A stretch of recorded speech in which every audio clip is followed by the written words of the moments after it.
Right to be Read podcast, episode number 42. Interview with Joanna Penn.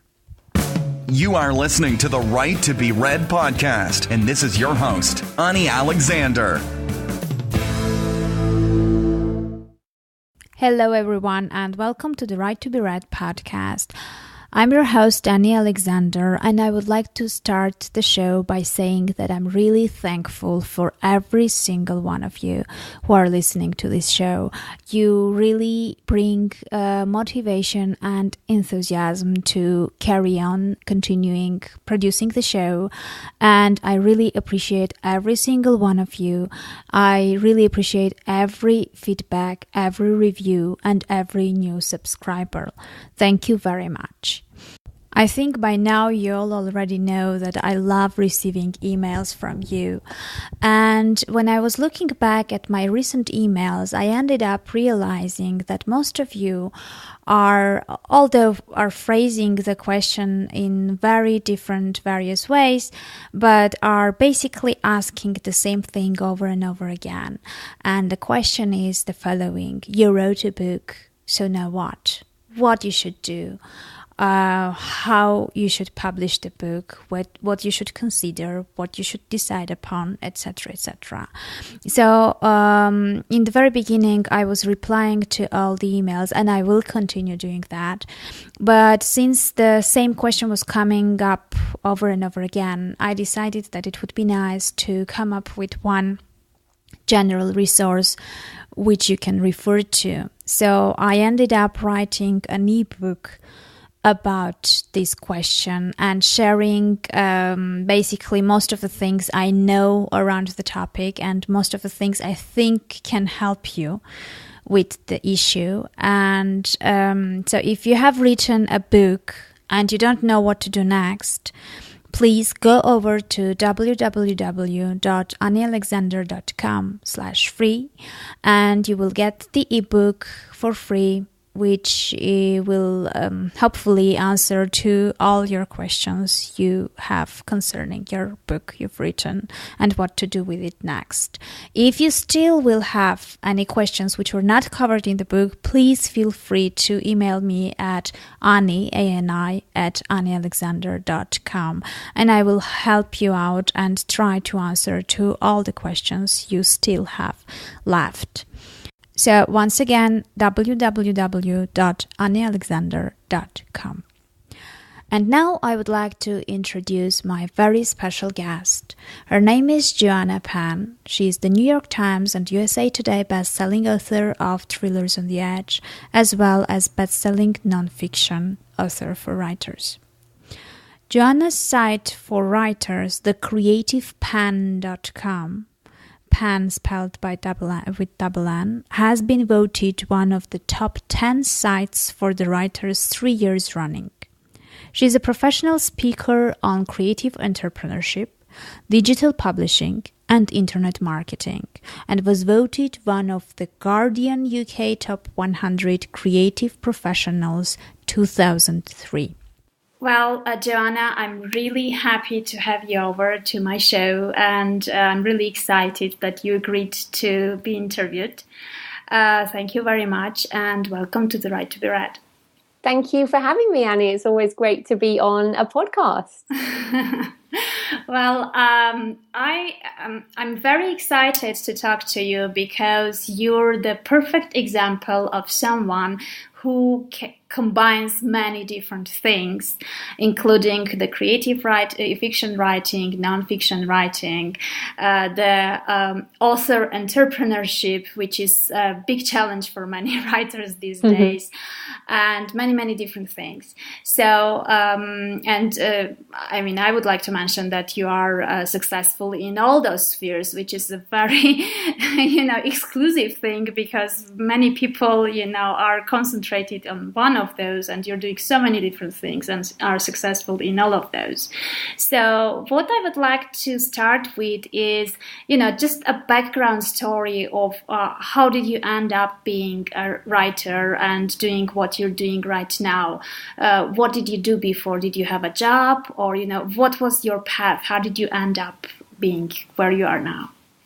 Sure. Well, like most people, I didn't start out this way. I was an IT consultant for 13 years, working in large corporates and also smaller companies in the accounts payable departments, which is just for anyone who might know what that is, it's pretty boring. So I was in that corporate world, cubicle slave, whatever you want to call it, for a number of years. But like most of jobs like that, it paid very well. I was a consultant. I traveled a lot around Europe and Asia Pacific, and so I had a really good life. And I was doing everything you're meant to do. They tell you at university, or your parents say, this is what a proper job should be. And then I had a house and I had a car, and I was living this kind of life where everybody said, that's, you're doing so well, that's what you want to do, right? And I was really miserable, and I didn't enjoy my job at all. I just found it really, I wasn't being creative. I felt there was something missing. And so I spent quite a lot of time starting other businesses on the side whilst I kept my day job. And I started a scuba diving company in New Zealand. Wow. I did some property investing and doing up property in Australia, and some other various things. But I didn't find what I really was passionate about. And then in the end, I decided to write a book that would help me understand what I was doing, and that was called How to Enjoy Your Job, which I actually rewrote a couple of years ago as Career Change. So it is available now as Career Change. But essentially, I wanted to figure out how do you understand you get there.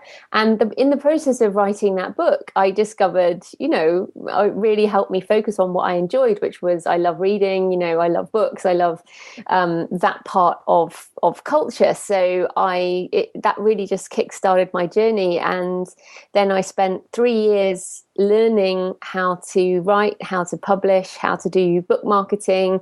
I learned about public speaking.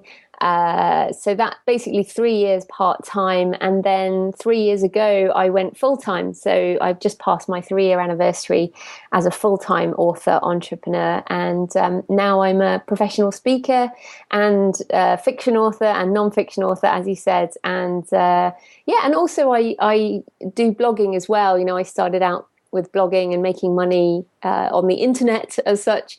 So I do a number of different things, and which I really enjoy. But I spent, a good 13 years in the corporate world. So and then 3 years working part-time to get, to somewhere where I was close to being able to give up my job. Oh, it's interesting. You mentioned 3 years, because during these interviews, I'm getting these 3 years very often. It seems that, the 3-year period is quite common, common period to get there.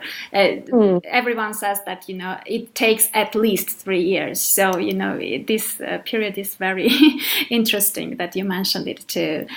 Yeah, and I think for many people it can take a lot longer, but it really depends on what your goal is. So my goal was always to give up my job and to do something else.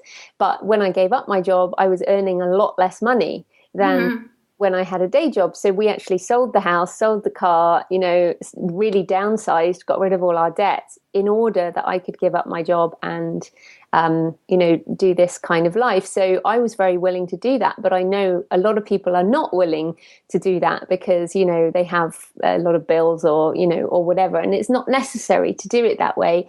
And then I would say, and then I've been full-time for 3 years, but I still think I've got another couple of years before I hit a kind of mature business sort of level. So in another couple of years, I will have been writing for 8 years altogether. And it's interesting because there's the theory of the 10,000 hours where you have to learn your craft, and and then other people say 1 million words published before you can earn a decent living.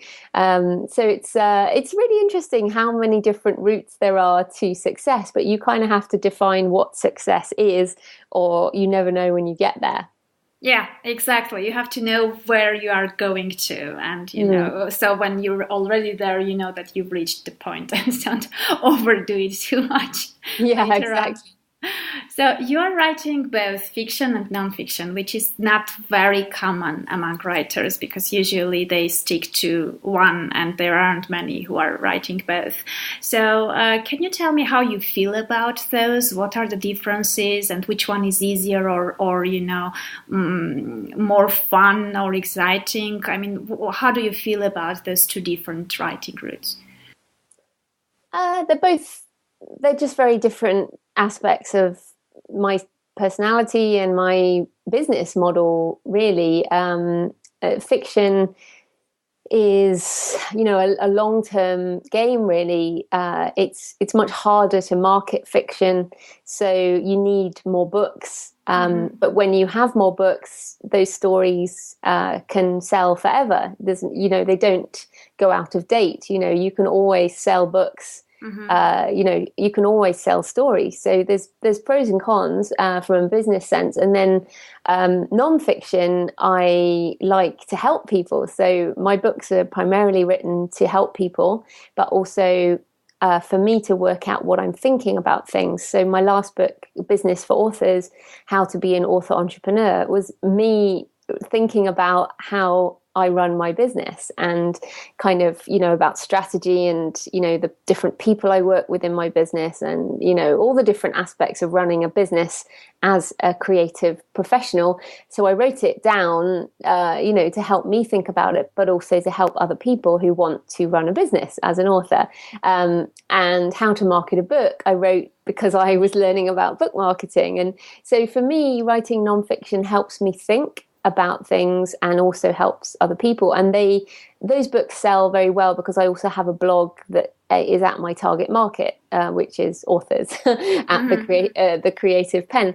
And my fiction, which is kind of different and it's a bit darker, it's kind of action adventure and bit of crime, that type of thing, I write in a very different sort of mindset and for a different audience, basically. So I really love having both in my life. And I'm also, as I said, I'm a professional speaker, which again is a very different side of my personality. So I think what's brilliant about the life we can live now as online, we can make money in lots of different ways, and we don't have to be constrained into you can only do one thing, which when you have a day job, you often end up as somebody who specializes in one particular thing, and that can get really boring after a while. Whereas what I do now is, I just finished writing Business for Authors. I did a book launch. I've been doing some speaking. Now I'm writing my next novel. After the novel, I'll do a bit more speaking, and so I can never see myself being bored. Hopefully for the rest of my life, which is awesome. It's really great. And yes, the day job actually, eats up most of your day and the energy. And even if you would like to do something else, you don't really have that opportunity so much. So as you mentioned, you have different audiences for your fiction and nonfiction. So how did you do that? Did you build those two parallel to each other separately, or there is any way to link those together? How are you dealing with that issue? Well, when I started the creativepen.com, my website, I was only writing nonfiction. I didn't ever think I would write fiction. That's something that happened later on. And I credit blogging with this. I really believe in the power of blogging and writing words that you put out in public as a way to really free your voice up. So I only started writing fiction about a year or so, 18 months into my non-fiction kind of business. And so I guess I had a little bit of an audience through the Creative Pen because I blogged about my first novel. And if anyone wants a laugh, because there are some really old videos, You can go to thecreativepenn.com/first novel, and I go through my first NaNoWriMo, which is National Novel Writing Month, and it's so I look at it now and I can't believe how much I've learned since then. But essentially, I guess I had some initial audience through blogging about it publicly, and some people came over. But then in general, I think my fiction kind of brand has grown, and mainly fiction you sell by writing more fiction and being on the various book sites, Amazon and Kobo, whatever, and doing promotions that appeal to fiction readers who are generally not, if with nonfiction, it's very easy because you can write a blog post on, business for authors and then have a link to your book about business for authors. But fiction is very different. So you have to kind of go about that in a different way. But equally, I think about it as a much more of a long-term business. So nonfiction you often launch and then then things might go on selling, but you have to update them over time, whereas the fiction just kind of keeps on building. Yeah, I understand what you mean. So there are many people among my listeners who are either writing their first book or just finished writing their first book. And since they don't really know very well what they should do next, I guess the first dilemma they come across is traditional publishing versus self-publishing. And they both are completely different routes. And which one would you recommend for newbie writers, and why? Well, I don't do traditional publishing, so I wouldn't be somebody who could compare the two. I can't imagine doing that because I don't like being told what to do. I don't like other people being in control of my life. That's one of the reasons I didn't want to stay in a day job. And one of the biggest problems with traditional publishing and why a lot of authors are so unhappy is that they don't have any control. So, they don't have control over the title or the cover or how it's marketed or the price or anything really. So I can't tell people about traditional publishing because I don't really do it. I think if you've only got one book, I think probably my overwhelming advice is if you've only got one book, however you go about this, you need another book. One book is never going to make any kind of impact on much. If you get a traditional book deal, they'll probably want a 2-book deal or a 3-book deal, so you have to write another book anyway. And if you want to self-publish, you're going to need more than one book. So I would say, while if you have only got one book or you're writing your first book, think about you can think about your options and have a look at your options. And there's lots and lots and lots online about what people think. But while you're thinking, start writing the next book, and then you'll be in a much better position, regardless of what happens over time. Yeah, it's funny you said that because just a few minutes ago I was talking to a peer writer and we were discussing this issue about traditional publishing and self-publishing, and I was exactly telling that I have this analogy of traditional publishing being the corporate and the self-publishing being the entrepreneurship. So depending, for me too, I think that the self-publishing is closer to my personality and to the way I'm viewing things. So entrepreneurship is kind of closer to me, and me too. I quit my corporate job 3 years ago. So when you were telling about your story, I related a lot. Yeah, exactly. And I think if people are worried that they're not an entrepreneurial character at the moment, the other thing is you can grow into that over time. So, when you first give up your day job, you're a bit unsure of yourself. It's like, okay, there's nobody telling me what to do anymore. That's kind of strange, and and that's brilliant. But equally, you have to learn to run your life in a different way. So you have to learn how to, make your own list of what you want to work on and what project you're going to work on next. And things are very different. And the same thing with self-publishing or in being an indie author, which is how I prefer to say, because I actually work with 11 people. I don't, none of us do this by ourselves. And then essentially you can grow into this over time. I've got an article about this on my blog. It's called The Arc of the Indie Author Journey, from first book to CEO of your global media empire.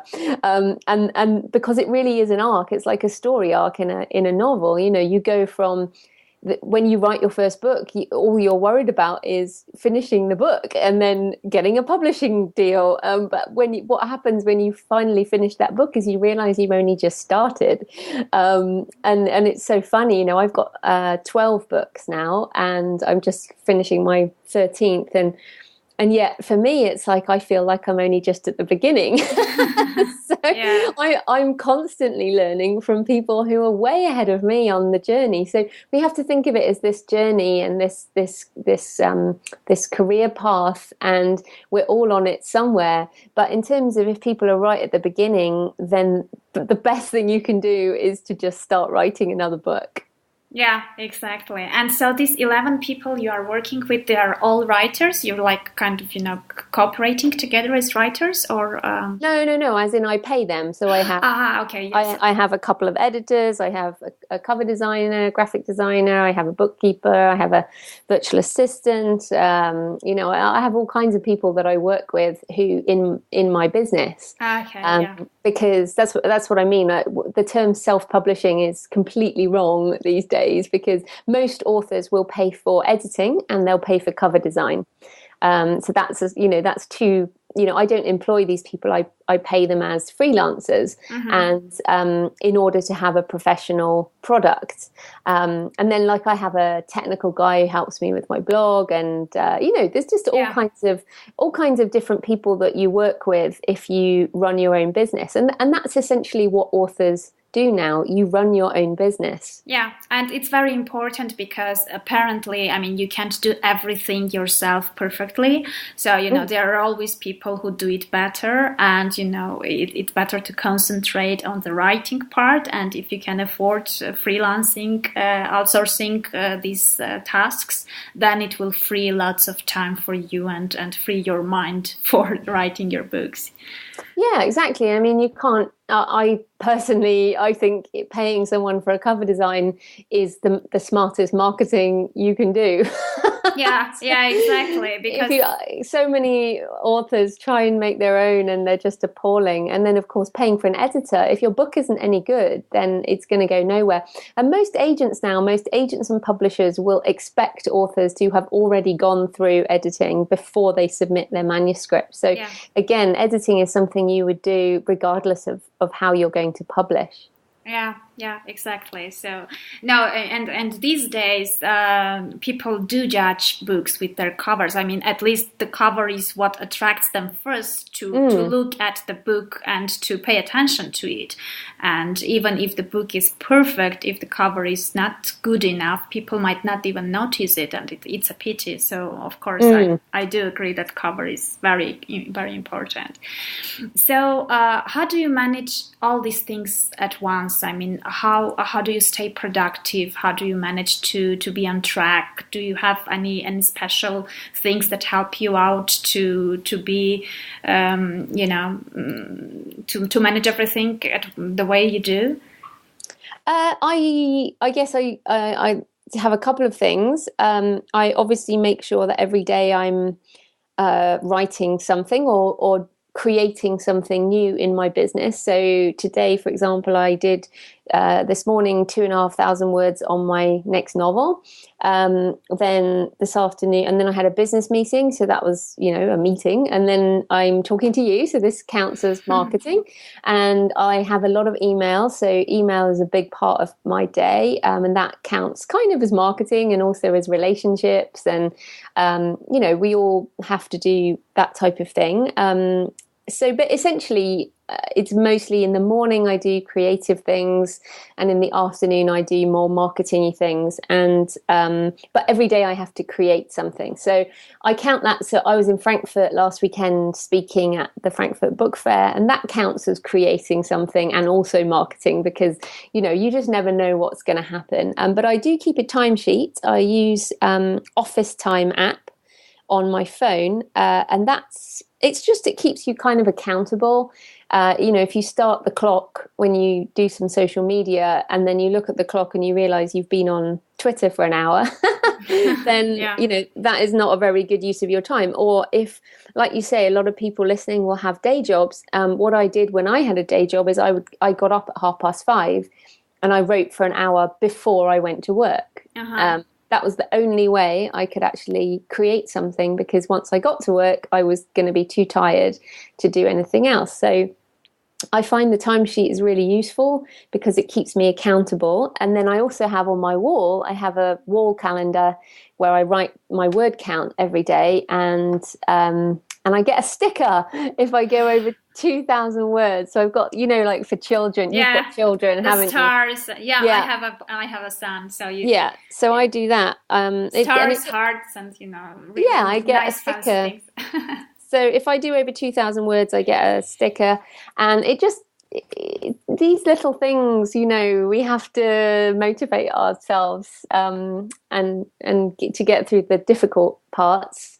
So that's what I do. Yeah, and it's a challenge, right? Because you have so many different projects, first of all, and then you have your personal life as well. So it's, you're kind of balancing the projects in between themselves, and then the personal life with the business and with the writing. So it's, you've got plenty of things to juggle with. Yeah, it's funny. I mean, you think, oh, if only I could go full time and then I would just have all day to write, and it doesn't work like that at all. But no, I love everything. I love all the parts of my life. I really enjoy being an author entrepreneur. I don't think I could just be a fiction writer. I really enjoy helping people, and I enjoy my own podcast, and I enjoy all the other stuff I do as well. So I think it's important, probably the number one thing for people to think about is who they are and what they are like as a person. Are you an introvert or an extrovert, and how do you like to, what would your perfect day look like? And if you want to leave your job, what aspects of your job do you enjoy? So for me, traveling is a big part of what I enjoy to do. So I have to make sure that I schedule traveling into my life. Which, I tend to do a lot of speaking, or I do book research trips, for example. So it's really important to consider what you want your life and your lifestyle to be before you make the jump out of your day job. So if having a lot of money immediately is important, don't give up your day job. Yeah, exactly. I mean, it's just, a matter of how much you are willing to sacrifice for the beginning, for the first years. And if you're not ready to sacrifice a lot, then you should stick around for a while before you end up. And I think, when I left my job, the biggest risk I had was, not to be forced to go back to another job. I mean, this was like the scariest thing I had. Like, if things don't work out immediately, I ended up panicking and thinking that maybe it won't work. So I will end up just, just going back to where I escaped. And that was the scaring part. So I took kind of, filled my days with different projects to make sure that at least one at a time will succeed and I will move forward. Yeah, exactly. It's really important, and I think it, like any business, it takes longer than you think to become, successful. As in, define what you mean by successful. And things change all the time in this business. So I think you have to be willing to learn and adapt as you go on. Yeah, exactly.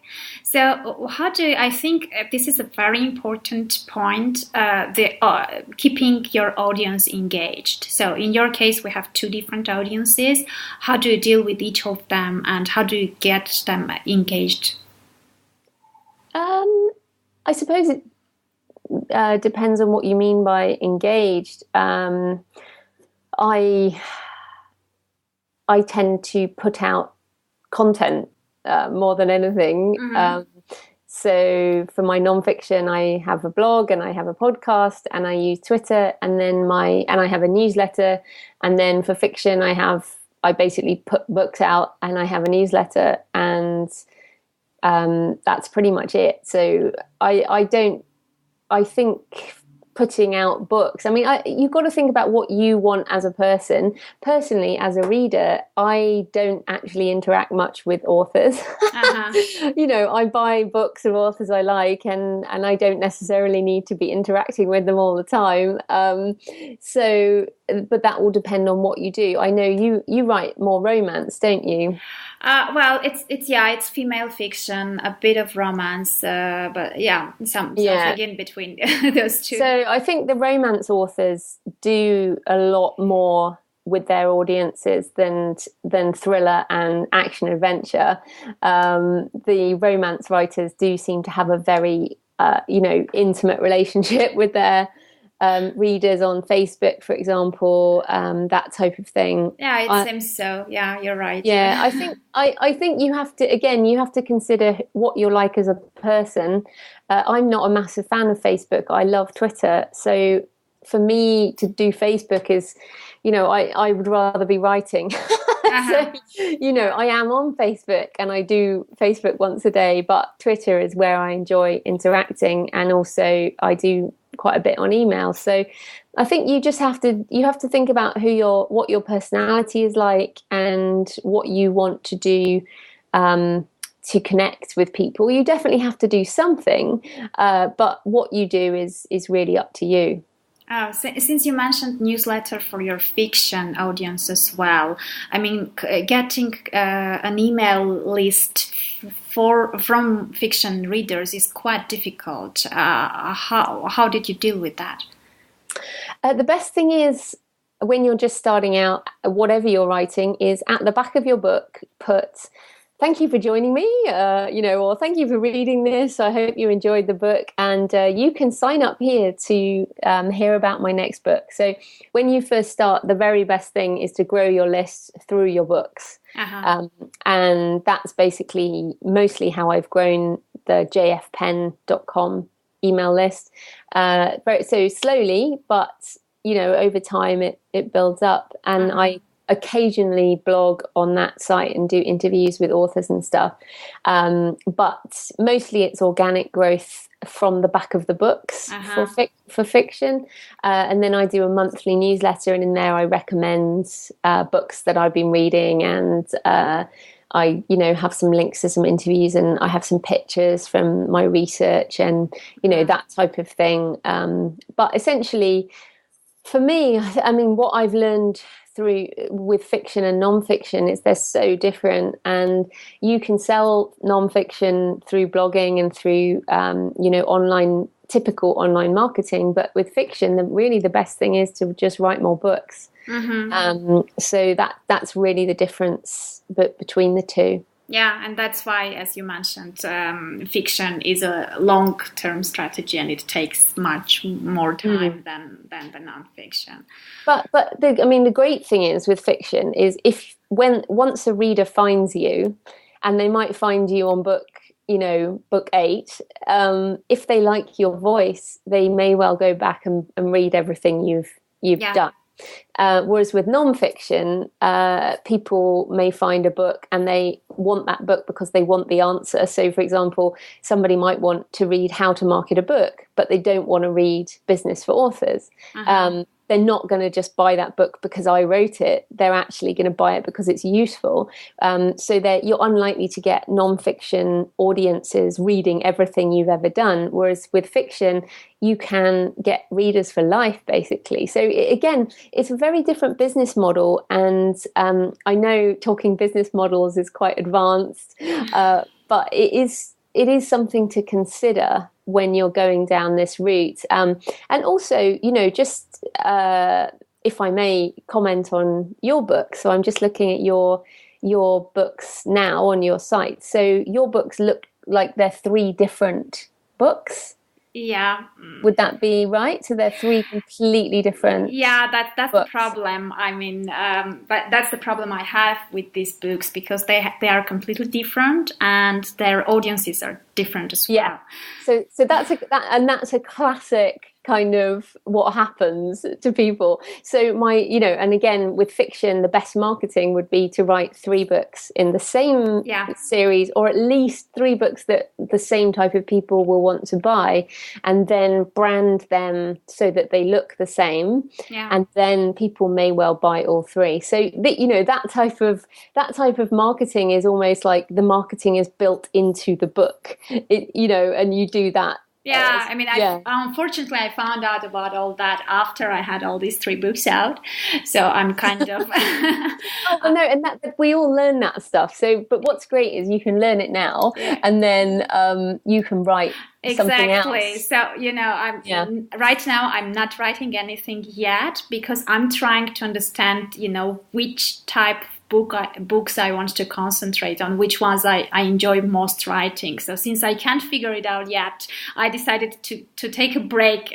I understand that for once, and then only continue writing the books. That's why, I mean, it looks quite chaotic at this point. No, I think it's great. But what you've done, what's happened to you is exactly what happens to a lot of people. It happened to me as well. I wasn't even writing fiction.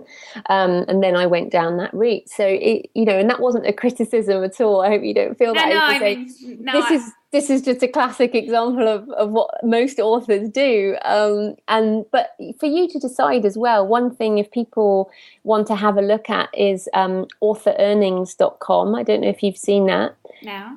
Author-earnings.com. It's a website started by Hugh Howey, who wrote Wool, which was a massive bestseller, and it essentially breaks down the sales figures on Amazon and Barnes and Noble and tells you how much money you can expect to make in each genre. So that might help you make some kind of decision. Yeah.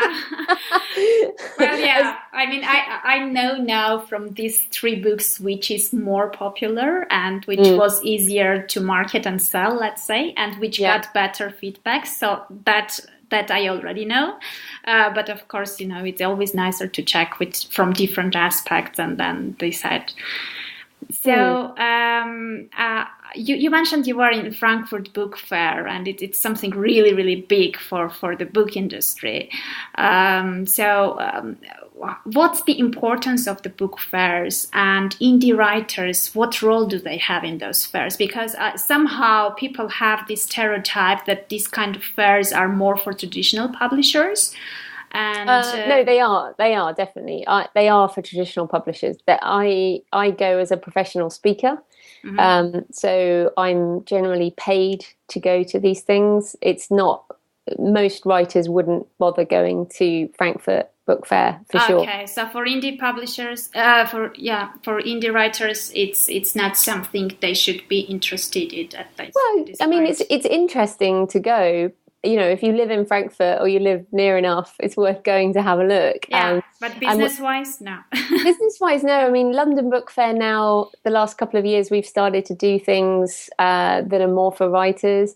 But it's more of a networking thing. But I tend to speak at these things, so that's why I go.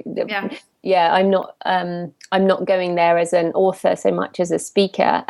But the industry, I find more and more and more that there's no point in indies hanging out with the traditional industry, because, as you said, it's like an entrepreneur trying to find some common ground with some big corporate company. And I increasingly find we just don't have anything in common. I listened to some of this. I was on a panel with this one guy, and I was just listening going, I just do not, my world is so different to your world that I just don't know how we're on the same stage together. It was all doom and gloom and the world is ending and publishing is just going down the drain, and yet in the world I live in, authors are making more and more money, they're selling more books, they're writing more, they're being more creative. Where I sell books in 58 countries. It's just amazing what's happening for authors. And so I think and also you can get very concerned when you go to these events because there are literally millions of books and it can make you feel very insecure. Yeah, you can get overwhelmed there. Yeah, so focus on, really focus on deciding what you want and what your definition of success is, and learn from people who are slightly ahead of you on the journey, and be inspired about the possibilities. Okay, and if we want to just wrap up shortly, let's say someone who is in corporate, who doesn't like his job, mildly said, and who's dreaming to become a writer and knows that it's it takes time and it's difficult, but still is willing to do what it takes.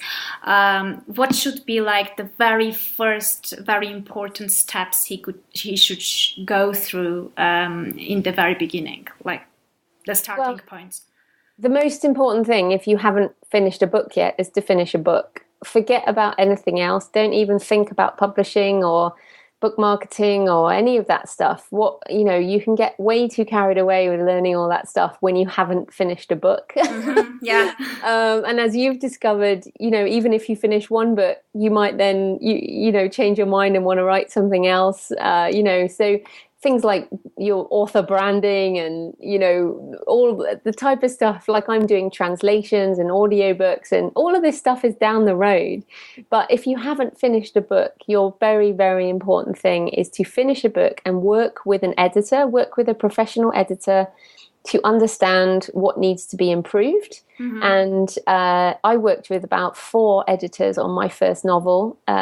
You will learn so much by paying professionals to help you, that will make your first book much better. So that would realistically, that's going to be the most important thing. Yeah, and since they are still working, they still can afford a good editor. Yeah, exactly. And that's really important. So when I was still working, I as I said, I was working getting up in the morning and working before work, and then I joined a Write a Novel in a Year program at a local college, which was there was one kind of Sunday every couple of months where we would all go into the place and talk about people. But what was so fascinating, there were 25 people in this class, on how to write a novel in a year, or write a novel in a year, not how to. The point was that you would finish the year with a novel, and we had to give in some writing near the beginning, and I gave in mine, and the lady said to me, "Thank you for doing this, and she said, out of this class there will only be a couple of people who will actually finish a book out of 25, and out of the people who finish the book, very few will go on and actually do this as a career."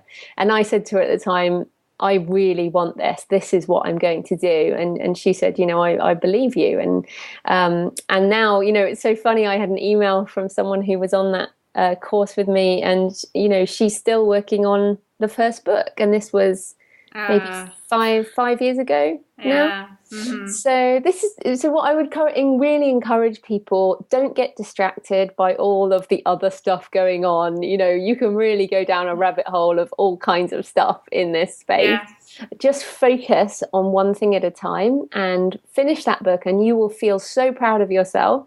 And then if you have finished that book, or if you just want to look ahead a little bit, I do have a free ebook on my website at The Creative Pen with a double N, the Author 2.0 Blueprint, and that sort of will tell you a bit about the next step that people can find. And I hope that helps. Well, absolutely, it really does.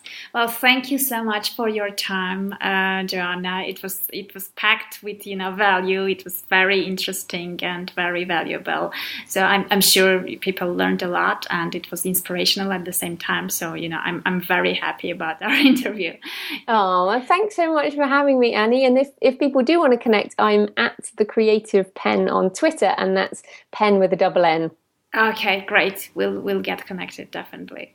Well, thank you very much. Have a nice, afternoon over there? Yes, yeah. Yes, Friday afternoon, yeah. Oh, okay, so afternoon and the weekend. Yeah. All right, well, look, it was really nice to meet you, Annie. I really enjoyed the interview. Joanna has achieved so many things that her example, her real life example, is truly inspirational. Before I leave you, actually, since I'm committed to providing information which is useful and will help you in your exciting journey of becoming an author, I would like to tell you that it's October 27th today. And what does this mean? Well, it means that NaNoWriMo is just few days away.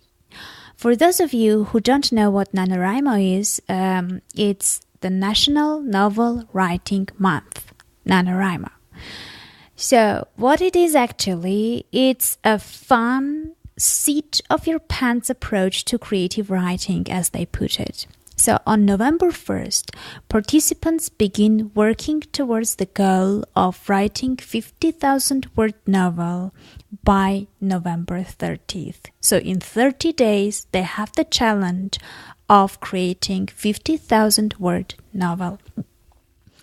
So it's really nice initiative.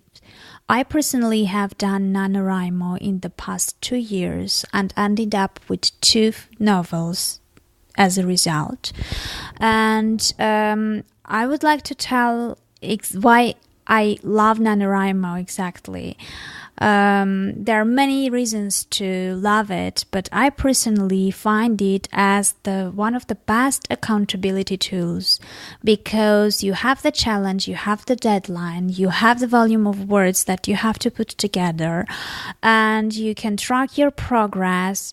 You get support from peer writers, you go to forums, you can get feedback on the things you've written, and you can even, it wasn't applicable to me because I live in Armenia, but most of the countries have a real live events where you can go and meet peer writers, and when you can actually write together in the same space, which is kind of fun as well, I think.